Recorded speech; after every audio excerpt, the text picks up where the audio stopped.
Año desconocido. Transmitiendo desde la atalaya, accediendo a los archivos de Mundo Superman.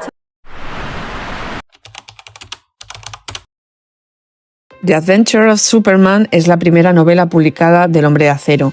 La escribió George Lauder, que fue uno de los productores y guionistas del serial radiofónico del personaje. Se puso a la venta en 1942. Inicialmente se lanzaron 2 ediciones. La primera contenía 215 páginas, además de 4 ilustraciones en color, 6 en blanco y negro y varios bocetos del personaje. Todos los dibujos eran de Joe Shuster. La otra edición estaba dirigida a los soldados americanos que combatían en la Segunda Guerra Mundial. Tenía un tamaño más reducido y no contenía ninguna ilustración. Se trata de una novela que no tuvo demasiada difusión fuera de Estados Unidos y una pieza de coleccionista para los fans de Superman. En 1995 se editó de nuevo una versión oficial, pero tampoco se tradujo al español, aunque existen algunas adaptaciones hechas por fans. Como ya hemos dicho, el escritor estaba implicado en los seriales radiofónicos del personaje, por lo que la novela tenía mucha influencia de estos, incluso más que de los cómics que por aquel entonces solo tenían 4 años de historia.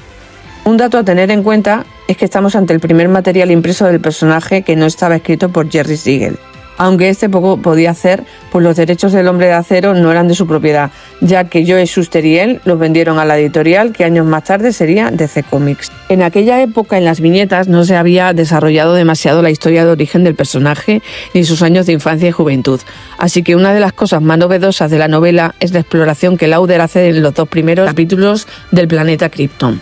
Y tal y como se hizo en el serial radiofónico, se cambia el nombre de los padres biológicos del protagonista, que Jerry Siegel había descrito como Jor-El, sin la E, y Lara, y les nombra Jor-El y Lara. A modo de curiosidad, decir que la E de la casa de él en la novela es en minúscula, y con los años se pasó a mayúscula, concretamente en el número 53 de Superman, publicado en 1948. En la novela vemos cómo desde el Consejo Kryptoniano se burlan de Jor-El cuando anuncia el peligro que corre el planeta, y además asistimos a la dramática conversación de Lara y Jor-El al despedirse de su hijo. Los siguientes 3 capítulos nos explican la infancia de Clark en la granja de los Kent. En la novela se les llama Evan y Sarah Kent, y es que el nombre de los Kent fue cambiando con el tiempo hasta establecer los definitivos Jonathan y Martha. A pesar de explicar los años de infancia y juventud, no se nombra el lugar donde los Kent tienen la granja, ya que el nombre de Smallville fue establecido años después cuando se empezaron a publicar cómics de Superboy. En esta parte de la historia se nos cuenta el progresivo descubrimiento de los superpoderes y el asombro de irlos adquiriendo. Los Kent serán presentados como un matrimonio mayor y con problemas económicos. En esta novela, Evan Kent es la guía moral que marcará la forma de actuar del héroe. Será el padre adoptivo quien en su lecho de muerte le pide que utilice su don para ayudar a la humanidad. Tras explicarnos su juventud, nos encontramos con Clark en Metrópolis, empezando a trabajar en el Daily Planet, donde recibe el encargo de investigar un barco fantasma, que en realidad es una treta de unos espías nazis. La novela se convierte en una historia de espías en un entorno de la Segunda Guerra Mundial, una ambientación muy propia de la época. No podemos olvidar que en aquel entonces los productos de difusión masiva se pusieron al servicio del gobierno americano como elemento propagandístico.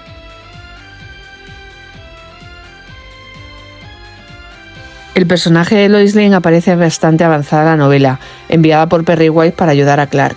El carácter de Lois es muy de acorde con el de los cómics de aquellos momentos.